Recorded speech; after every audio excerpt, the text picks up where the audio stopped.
Thank you, Ian. Well, as you've heard, my name is Paul Njuguna. I've been in SACCO too for as long as I can remember. SACCO is good. It is good. Yes, today I'll take you through Data Protection Act 2019. You've heard about it. I'm sure it's not something new in your universe, but I'm going to talk to you as somebody who is actually in the trenches, somebody who's been assisting people to be compliant so that you can gauge.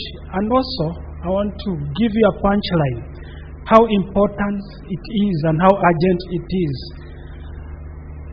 Karibu. You've been told about Bilasezi. It's a consulting company. I think Ian has done a good job on that. I'll skip that slide. If you ever want to contact me, get in touch with DX5 CIO Africa. We can have a conversation. Thank you. I'll take you through this. Just 20 minutes. It looks quite heavy, but you'll be surprised some slides will not even be more than a minute. Now, this is a big one. If you don't comply, and if you don't register, if things go south, you can be fined 5 million Kenya shillings, just like that. Secondly, they can take away 1% of your gross revenue the previous year. Most people don't know this. Maybe you've heard it on the surface. Secondly,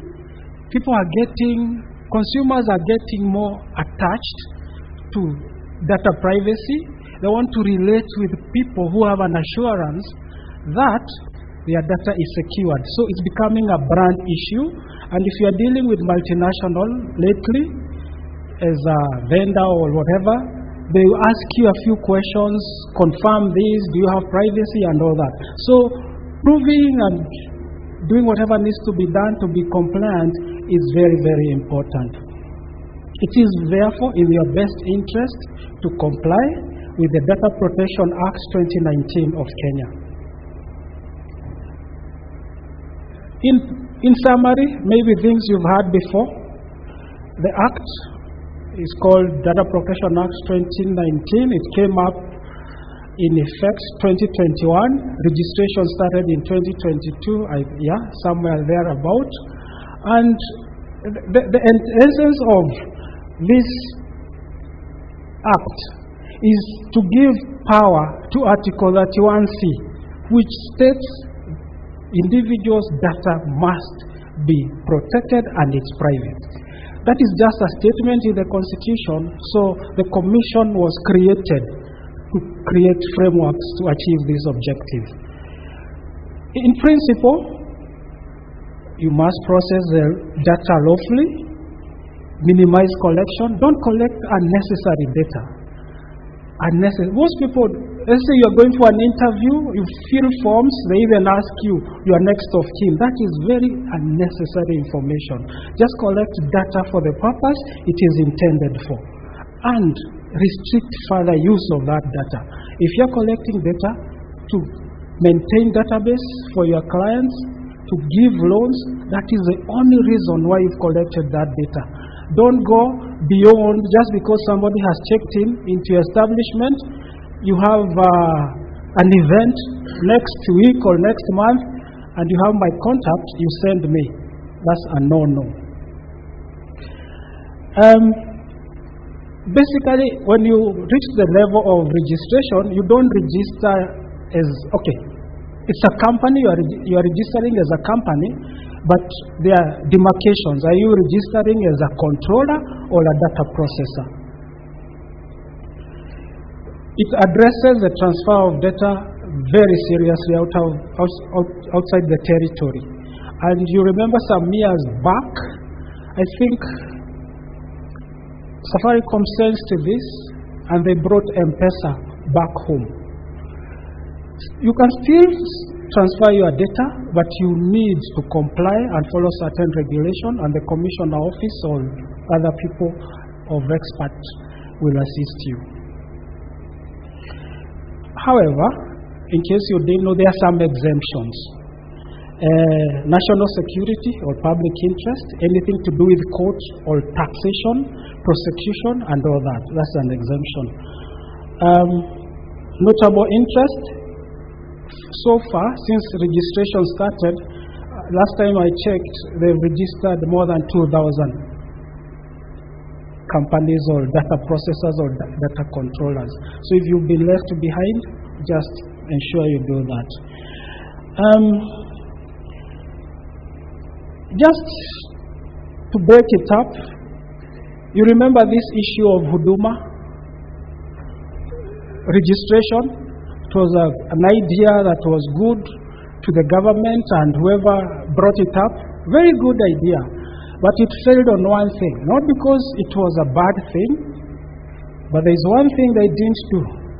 They didn't do data privacy risk impact assessment. They didn't do that. Just that. That's the only reason the High Court drew out.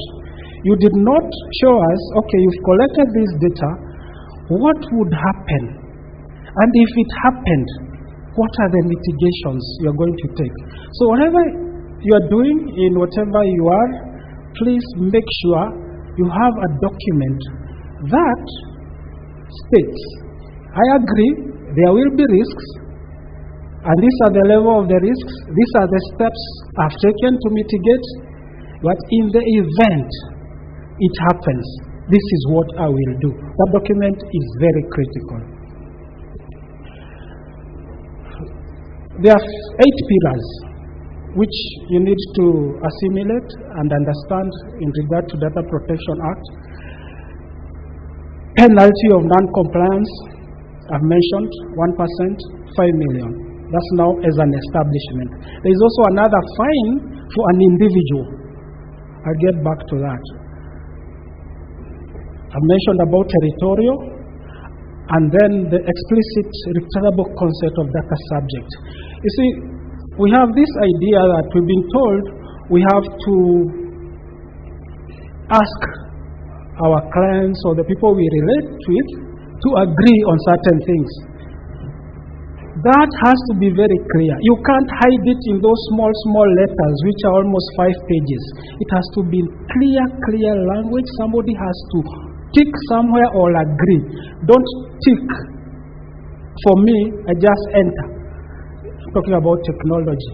Very critical, explicit. Always remember, this act, it's about data subjects' rights. And it's very clear. As much as it is going to protect you or guide you as a controller, its mandate is the rights of a data subject. I've talked about clients. I've not mentioned employees. Employees are also data subjects.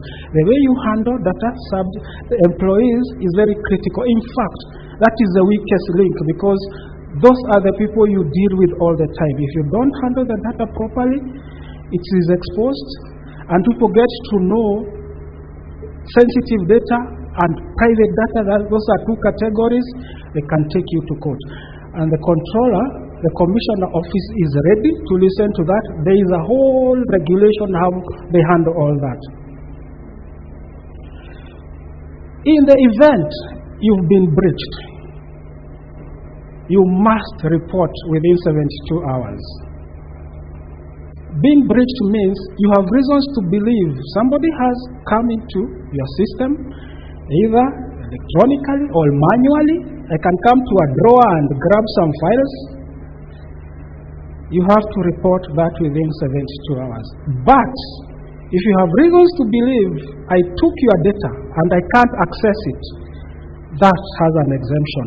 So that brings the element of investing in technology. Data encryption. That is something that you can't avoid because it will save you a lot of unnecessary hassles. Trying to prove to anybody, yes, I lost data and it was not accessed. And of course, it has to be an exception of a level that is acceptable. Privacy by design, just like in the last several years, there's been a buzz. Safety. Wherever you are constructing something, wherever you are doing something, it's about safety and anything. Anything you do today, you are designing systems or you are going back to review them, you must have data privacy on the table, not after you've done all that. You can relate this with the involvement of DevSecOps, development, security, and operations. They come together and they come up with a system. Initially, security was not part of it. It used to be DevOps. Security has found its own way there because it's a necessity. Same thing, the data privacy has to be there by design. Data inventory, you have to have a way of explaining, this is the data I collect, and this is what I do with it, and this is how long I will keep it, and this is how I will get rid of it. You have to have that. Depending on your size and in terms of operations, it is important to have somebody who is in charge of this function. It doesn't have to be an employee. It could be even somebody who is doing that task for different other organizations. So, all said, we've agreed about enforcement. I've talked to you about, I've not actually talked to you about accountability. You have to be going back, check, do audit of your data. You have to have a story about your data. That I have this data, I am aware what is happening to it, it is safe. And so is in charge of it.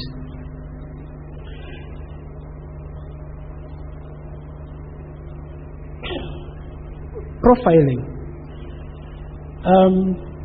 You've all heard about you have the right to opt in, to opt out. There is also the element. You have to have permission to track people. You can't just track. I'll give you a good example. There is a mall in Kenya, most of you may not be knowing. Before the Data Protection Act, I could go to a window for shopping. I've not even gotten in. They had AI system and they can tell you which particular item I'm looking at for how many seconds more. And they relate with you. You go to the next shop, through the phone, they can even prompt you. There is a discount of a kofia because they saw you looking at a kofia. You understand? All that, this act is supposed to control all that. Without consent, it becomes very, very tricky.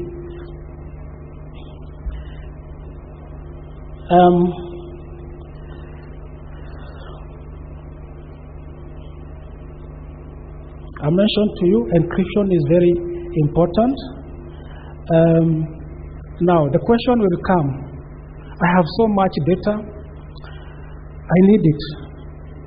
What do I do? Because of my analytics, my marketing and all that. The Act recognizes anonymization and pseudonymization. Meaning, as Paul, I'm in your database, but you need my history and all that for other reasons, not because of Paul, but as an individual, you can do pseudonymization or anonymization. There is technology available out there to help you do that. So you can imagine some people have been wondering now, I collected so much data from my clients. Do I go back to ask them? There are even more than 500 people. Ask them, should I continue sending you this and this and this and that? That could be tricky, but you have to do it if you want to continue sending. I'll show you some examples of how things have worked out in real world. You're familiar of, I've come in to this hotel, for example, I have a right to come back and say, I want you guys to forget me. You took my information, XYZ, or I came to CIO conference, I want to be forgotten. I have a right as a data subject to say that. But hotel may not be a good example because under the Innkeepers Act, they are required to collect your ID, your name, and your physical address. The email address has not yet been put there. So the email address and the telephone numbers, that's a luxury. You can decide not to give them, and they can't do anything about it. But you can check in a hotel without providing that information of your name, your ID, and your physical address. It gets interesting. As a data subject, I can come to you as a cooperative and a member, and I tell you, I want you to give me a copy of all the data you have about me. It might be easy for you because you have statements and all that, and probably that is one of your functions. Imagine somebody walked into a hotel. I want all the information about me, a copy. Different from, I want to be forgotten. That's different. Now I want a copy. And I see errors, I can tell you to amend.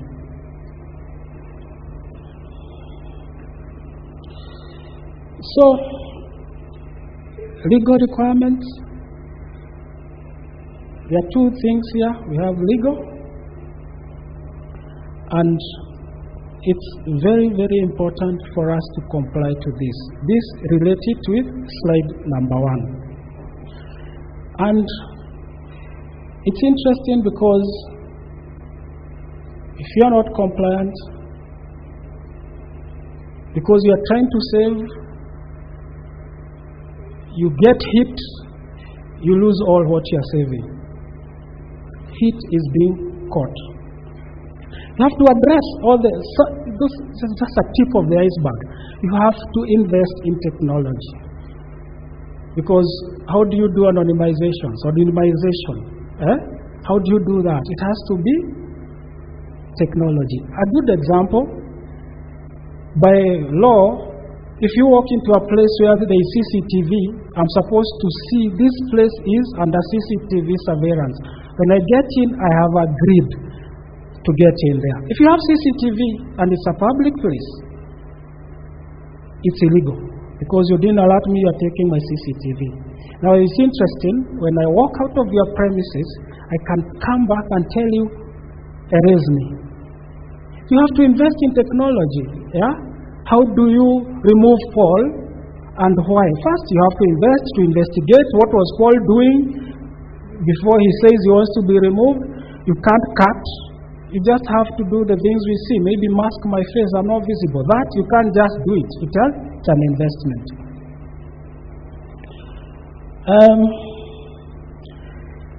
Again, I can't stress this. Don't collect unnecessary data.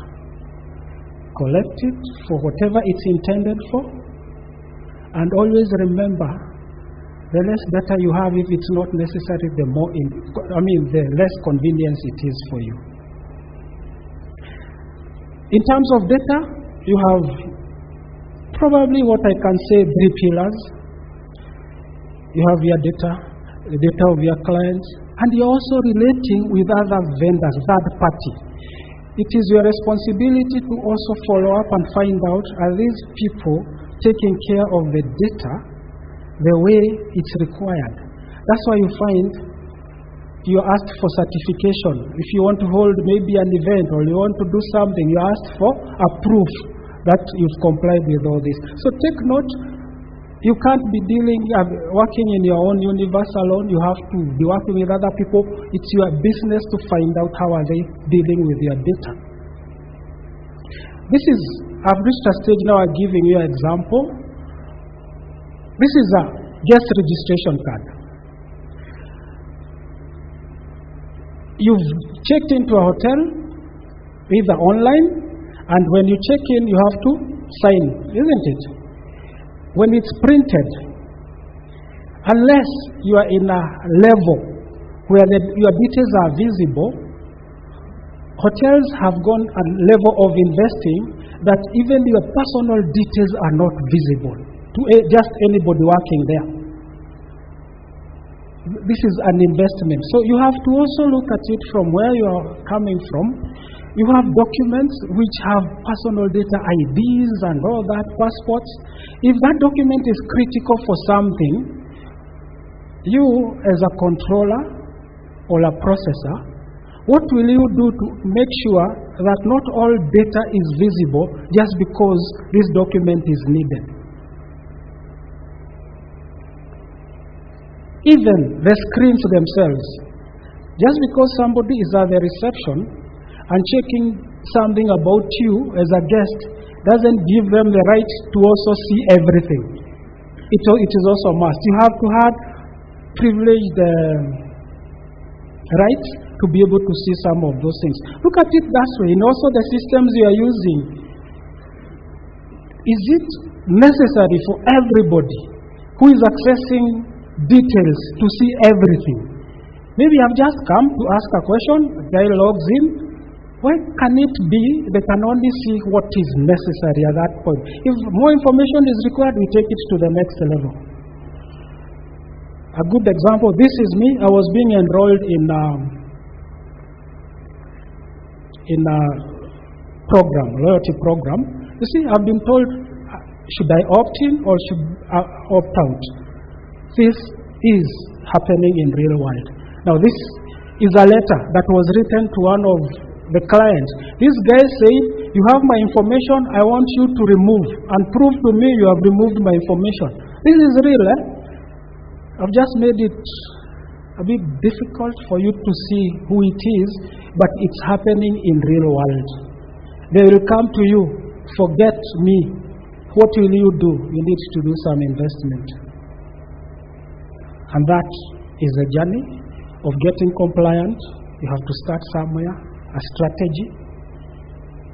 Policies. Come up with policies, internal policies. They help you. Even when the commissioner comes for inspection, because they come, they see you've started a journey. You can't achieve this journey immediately, but at least it's a journey you've started. Awareness, communication awareness. This is just a very small tip I've given you, but you need to have programs, everybody who is handling data in your establishment, to be able to be aware what is all this.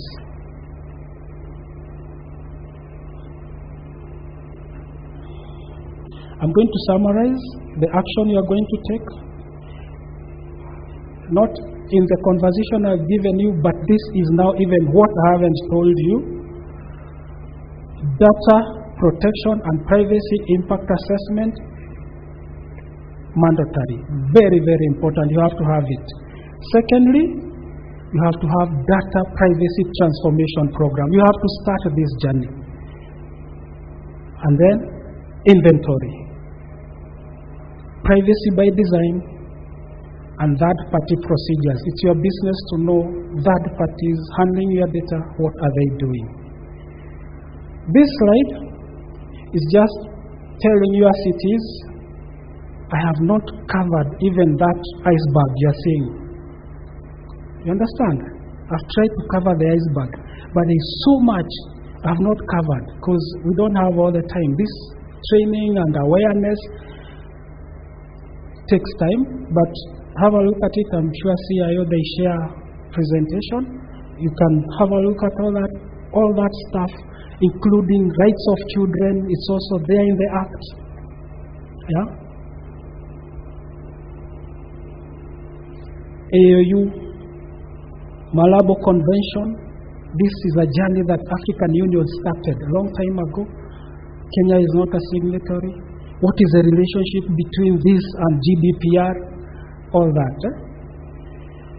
And like all stories told and the books we write, the content of these presentations is neither intended to provide legal advice, nor should it be relied upon as a source of legal advice. The information is meant to be general and informative in nature, and the material and references provided in the document may not be applicable in all or any situation and should not be acted upon without specific legal advice based on one's circumstances. Thank you.